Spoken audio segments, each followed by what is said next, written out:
Hello students, कैसे हैं आप सब। आई होप आप बहुत ही अच्छे होंगे। एंड बिजनेस स्टडीज का चैप्टर 2 पढ़ेंगे, यानी फॉर्म ऑफ बिजनेस ऑर्गेनाइजेशन देखेंगे।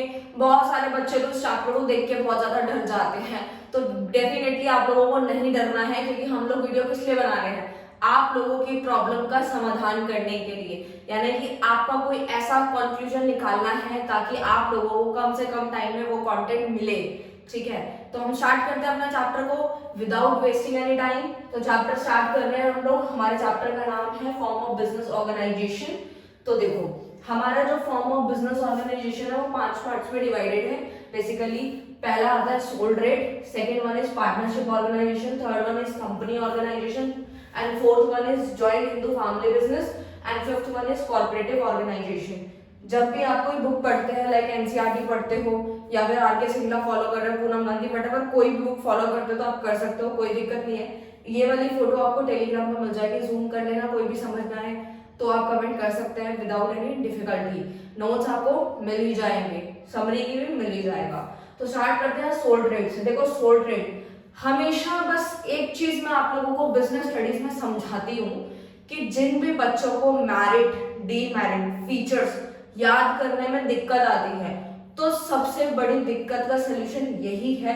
आपको याद हो जाता है तो बहुत अच्छी बात है, नहीं होता तो सिंपल हम लोग वही सारी चीजें सीखेंगे कि कैसे डेफिनेशन से ही हम फीचर बना सकते हैं, मैरिट भी बना सकते हैं, डीमैरिट भी बना सकते हैं। बट आपको बनाना आना चाहिए, वो कि हम आप सीखेंगे।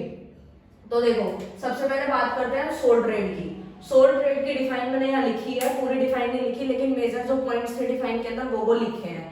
सोल ट्रेड में आता था owned by a single individual, responsible for management, receive profit and loss. यानी कि सोल ट्रेड क्या होता है, यानी सोल प्रोप्राइटरशिप क्या है।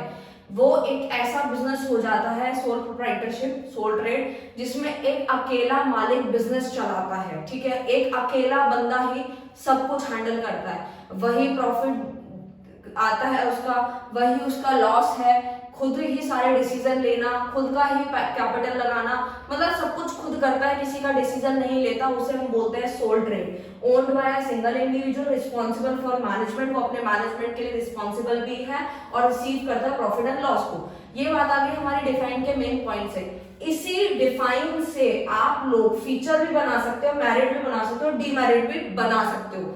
हमेशा बस एक बात याद रखना, जो भी बुक फॉलो करते हो, जो मेन पॉइंट होता है उसको बस याद कर लो, समझ लो, ज्यादा इतना करने की जरूरत नहीं, अंदर का बना के लिख सकते हो, आपको मार्क्स मिल जाएंगे। तो देखो, इससे हम फीचर क्या बनता है। फीचर्स में ना ज्यादातर क्या होता है, डिफाइन से हमें फीचर कैसे बनाना है, पहले फीचर सुनो। अभी हमने समझा क्या है सिंगल इंडिविजुअल। हमारा पहला फीचर है इंडिविजुअल ओनरशिप, यानी कि ओनरशिप कैसी होती है, इंडिविजुअल की होती है, पहला फीचर कंप्लीट होता है। नंबर 2, मैनेजमेंट की बात की थी, तो सेकंड हमारा फीचर क्या है, सोल मैनेजमेंट, मतलब अकेले का मैनेजमेंट। बात वही आ गई, सेम। नंबर 3 हमारा जो फीचर है वो ये है, freedom of selection of business. तो ये भी हमारी डिफाइन से ही निकल के आया है कि जब वो खुद मैनेजमेंट के लिए रिस्पॉन्सिबल है, तो इसका मतलब है कि उसको पूरी पूरी फ्रीडम है अपने बिजनेस को सिलेक्ट करने की, क्योंकि ये क्या है, सोल ट्रेड है। हमारे तीनों फीचर्स इसी से बने हैं।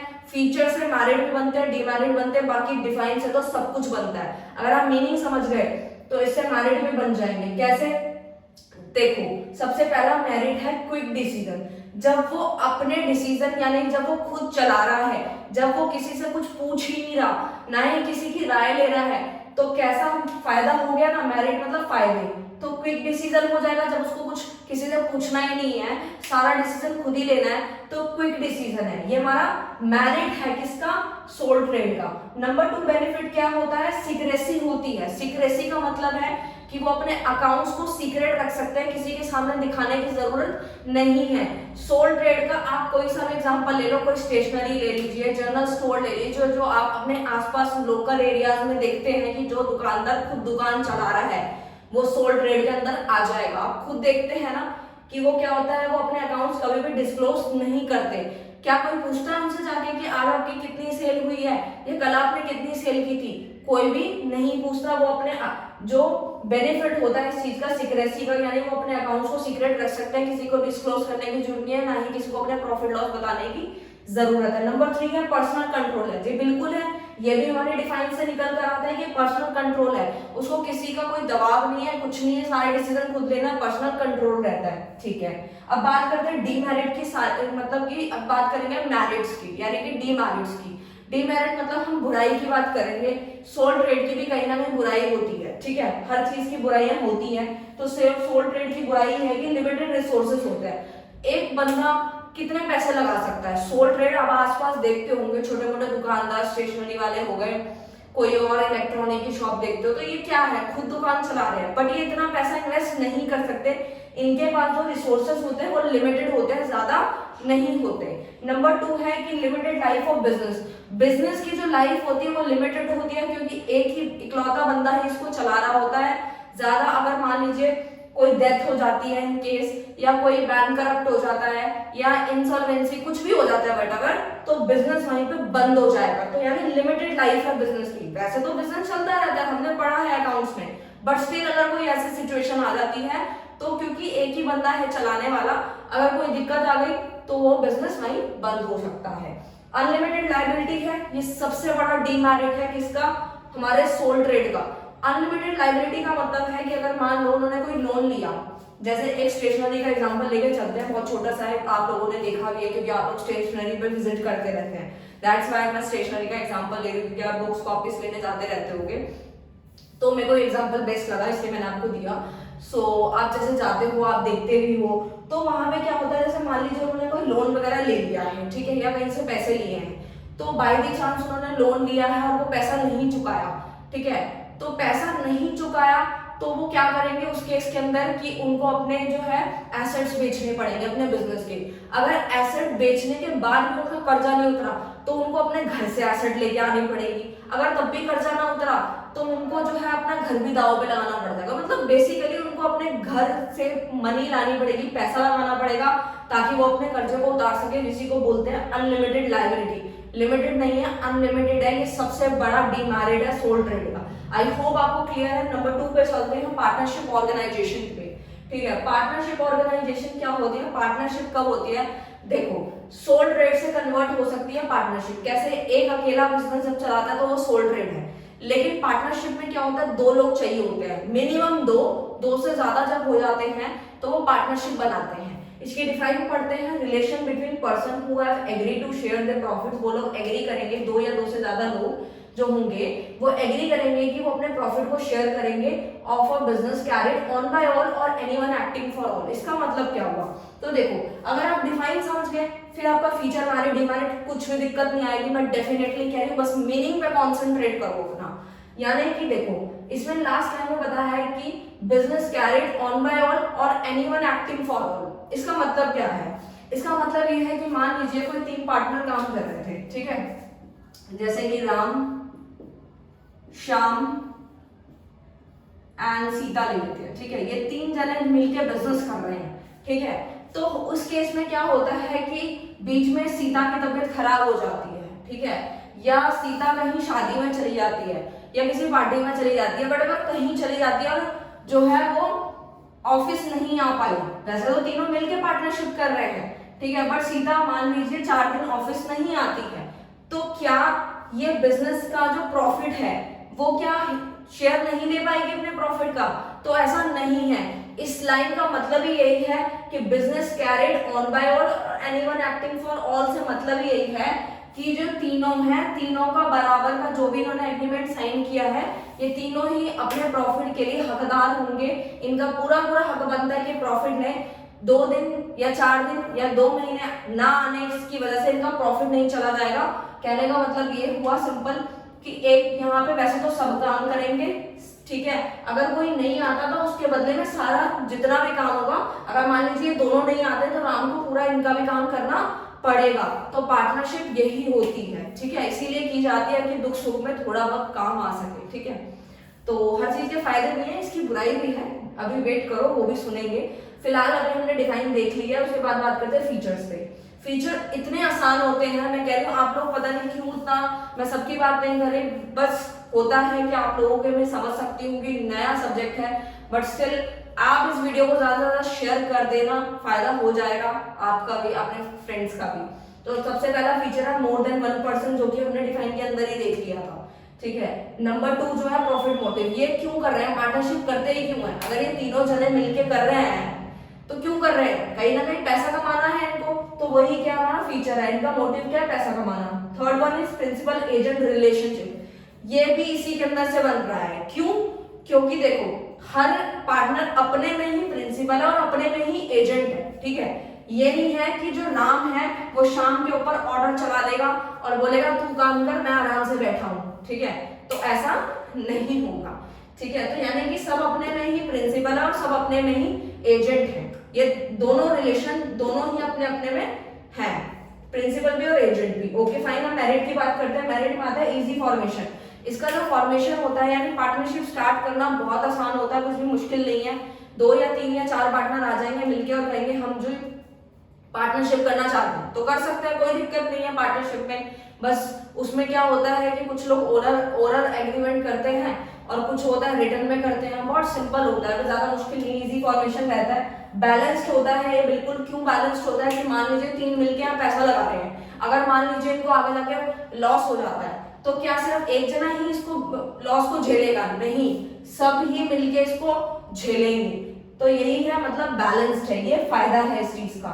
फिर बात आती है बैलेंस डिसीजन मेकिंग होती है, सबका डिसीजन जो होता है बिल्कुल बैलेंस रहता है, सबका माना जाता है। नंबर 3 सीक्रेसी, सेम वही है सोल ट्रेड की तरह, सीक्रेसी रहती है, किसी को अपना अकाउंट दिखाने की जरूरत नहीं है, ना कोई पूछता कि जी राम ने कितना पैसा लगाया था, श्याम ने कितना लगाया था, हर किसी को अपने प्रोडक्ट से मतलब है, ठीक है। अब बात करते हैं डीमेरिट की, वो तो बिल्कुल ही सेम है आपके बिल्कुल सोल ट्रेड की तरह। तो मैंने ज्यादातर यही करने की कोशिश की थी कि आपको ज्यादा याद ना करना पड़े, मैंने वही वाले ही लिखे हैं जो आपको सोल ट्रेड में से ही हों। जैसे पहला वाला लिमिटेड रिसोर्सेज है, बिल्कुल सही बात है। नंबर 2 लैक ऑफ कंटिन्यूटी रहती है, और फिर सेम है अनलिमिटेड लायबिलिटी, ठीक है। तो हमारा पार्टनरशिप यहीं पे खत्म होता है, उसके बाद स्टार्ट करते हैं हम कंपनी ऑर्गेनाइजेशन। मैं वीडियो को ज्यादा लंबा नहीं करना चाहती क्योंकि मुझे शॉर्ट से खत्म करना है, क्योंकि बुक्स में वैसे ही बहुत कुछ लिखा है, तो मैं नहीं चाहती कि आप लोगों को बुक की फीलिंग यहाँ पर आए, ठीक है। तो हम लोग स्टार्ट कर रहे हैं अपनी कंपनी ऑर्गेनाइजेशन को। तो देखो कंपनी 3 टाइप की होती है, पब्लिक, प्राइवेट, ओपीसी, ठीक है। तो देखो पब्लिक मतलब है कि जब बात पब्लिक की आ जाए तो उसका मतलब है कि इसके अंदर पब्लिक पैसा यानी लगाएगी, ठीक है। मैं यहाँ लिख रही हूँ, हमारी जो कंपनी होती है बेसिकली वो 3 पार्ट्स में डिवाइडेड है, ठीक है, आगे हम स्टडी करेंगे। एक होता है public company, and second one is private, and third one is OPC, 1% company जो अकेला बंदा चलाता है। पब्लिक मतलब इसके अंदर क्या है, पब्लिक का मतलब होता है जब पब्लिक यहाँ पे जनता पैसा लगाती है कंपनी में, जैसे कि शेयर में पैसा लगाएगी, जैसे कि डिबेंचर में पैसा लगाएंगी, तो वो क्या हो जाता है, पब्लिक आ जाता है, ठीक है। प्राइवेट में तो आपको पता ही है इसके अंदर पब्लिक पैसा नहीं लगाती है, ठीक है। ओपीसी मतलब 1% कंपनी होती है जो अकेला चलाता है, ठीक है। अब कंफ्यूज मत होना बिल्कुल भी सोल ट्रेड के अंदर और ओपीसी के अंदर, ओपीसी अलग चीज है, 1% कंपनी है, ये कंपनी अकेला बंदा चलाता है, ये कंपनी है, ये एक बिजनेस था जो अकेला मालिक चलाता है, जो कि जैसे स्टेशनरी और एंड ऑल मैंने आपको एग्जांपल्स दिए, ठीक है। तो आप समझते हैं कंपनी के डिफाइन को।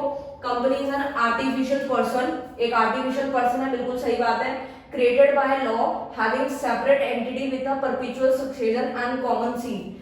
इसका मतलब होता है बेसिकली कि कंपनी एक आर्टिफिशियल पर्सन है जो कि क्रिएट करी गई है लॉ के द्वारा, और ये बिल्कुल सेपरेट एंटिटी है with a perpetual succession and common seal. Fine, उसके बाद हमें समझना है कि इसके फीचर्स क्या हैं। फीचर इसी में से ही बन जाता है, जैसे कि इनकॉर्पोरेटेड मतलब होता है रजिस्टर्ड, रजिस्टर्ड है ये बिल्कुल एसोसिएशन ऑफ पर्सन, ठीक है, रजिस्टर्ड करानी पड़ती है, कंपनी ऐसे स्टार्ट नहीं होती है, इसका थोड़ा सा प्रोसेस थोड़ा लेंथी रहता है, इतना आसान नहीं होता, पहले रजिस्टर करना होता है, फिर कोई डॉक्यूमेंटेशन होती है वो पूरी करनी होती है, तब कंपनी जो है चलाई जा सकती है। नंबर 2 आर्टिफिशियल लीगल पर्सन, जो कि हमने डिफाइन के अंदर देख लिया था। Third one is separate legal entity, बिल्कुल सेपरेट है ये, कुछ भी इसमें सेम नहीं है।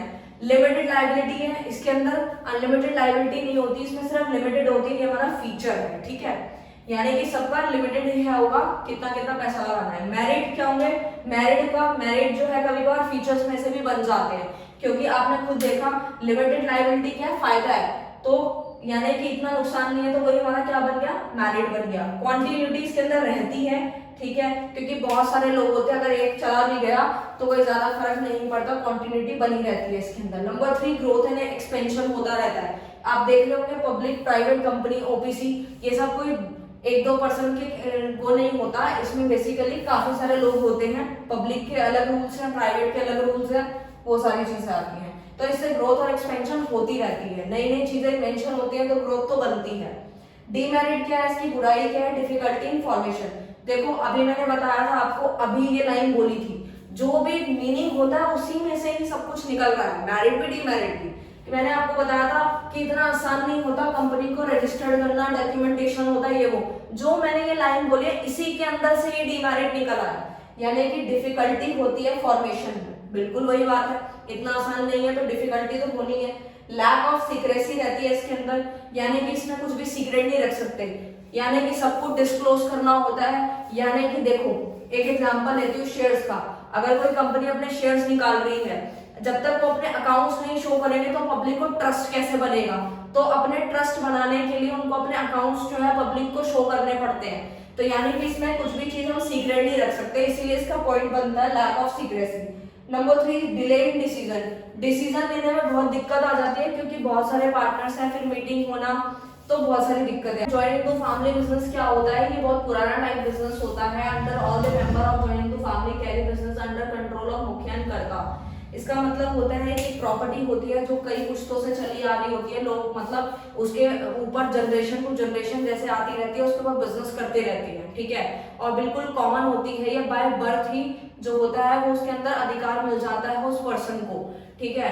तो इसके अंदर क्या होता है, जो कंट्रोल होता है, जो हेड होता है हमारे ज्वाइनिंग टू फैमिली बिजनेस का, वो होता है मुखिया, जिसको हम कर्ता भी बोलते हैं। वो कौन होता है, जैसे मान लीजिए आपके घर में कोई दादा है, ठीक है, दादा से बड़े हैं हमारे परदादा वगैरह, तो उनसे जो चलती आ रही जो पुश्तों वाली जो प्रॉपर्टी है, उसी के ऊपर जो बिजनेस हो रहा है जनरेशन टू जनरेशन, वो होता है। और जिसकी अभी चल रही है, जो मेन हेड होता है, जो मतलब बिल्कुल जो एज में सबसे बड़ा है, उसको हम मुखिया बोलते हैं, जिसको हम कर्ता भी बोलते हैं। अगर मान लो उसकी डेथ हो जाती है इन केस, तो उससे जो नीचे जो कम एज वाले होंगे वो उनकी चलने लगेगी, ऐसे धीरे धीरे कम होता रहता है और आगे की जनरेशन उसको कंटिन्यू करती है।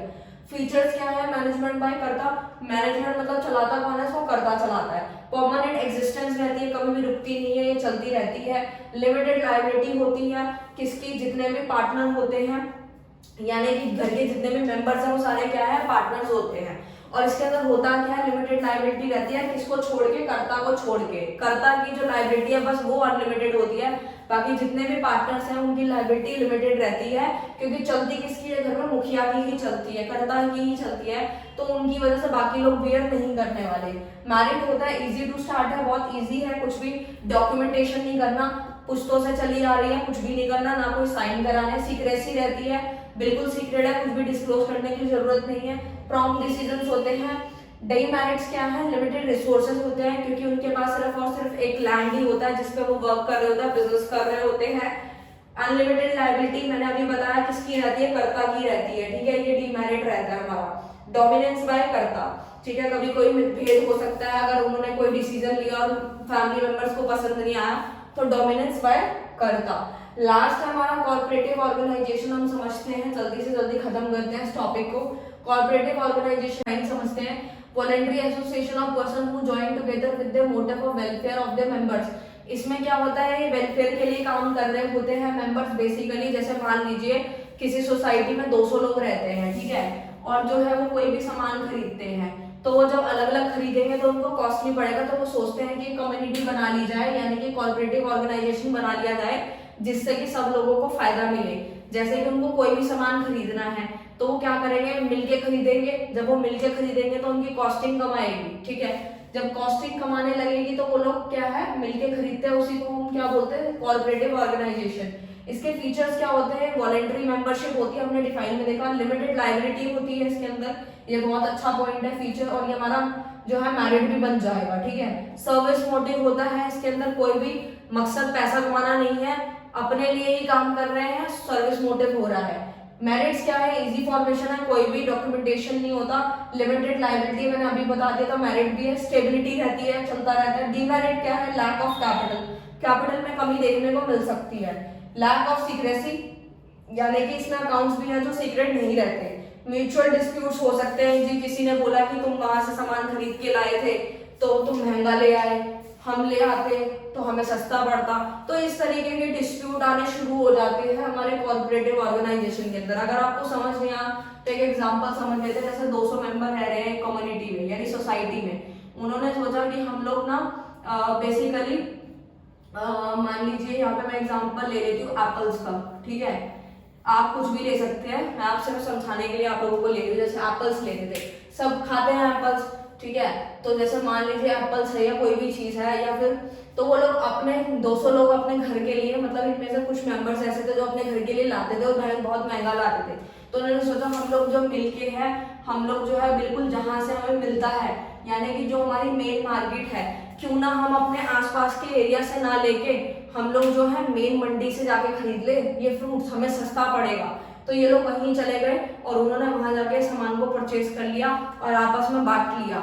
इसमें कोई पैसा कमाना मोटिव नहीं था, लेकिन सोशल वेलफेयर के लिए काम हो रहा था कि सबको बचत हो जाएगी, ठीक है। तो यही था हमारा कॉर्पोरेटिव ऑर्गेनाइजेशन चैप्टर, पूरा मैंने काफी हद तक कवर किया है। इसके अंदर कुछ अगर आपका रह गया है बेसिकली, यानी कि पार्टनरशिप के कुछ टाइप्स हैं जो आपके पेपर में आने का चांस रहता है, मैं वो भी वीडियो बना दूंगी, बट उसके लिए आपको इस वीडियो को कम से कम 100 लाइक्स देने पड़ेंगे, शेयर करना पड़ेगा, कमेंट्स भी करना पड़ेगा और सब्सक्राइब कराना पड़ेगा, तो आपको वो वीडियो भी डेफिनेटली मिल जाएगी। Thank you so much.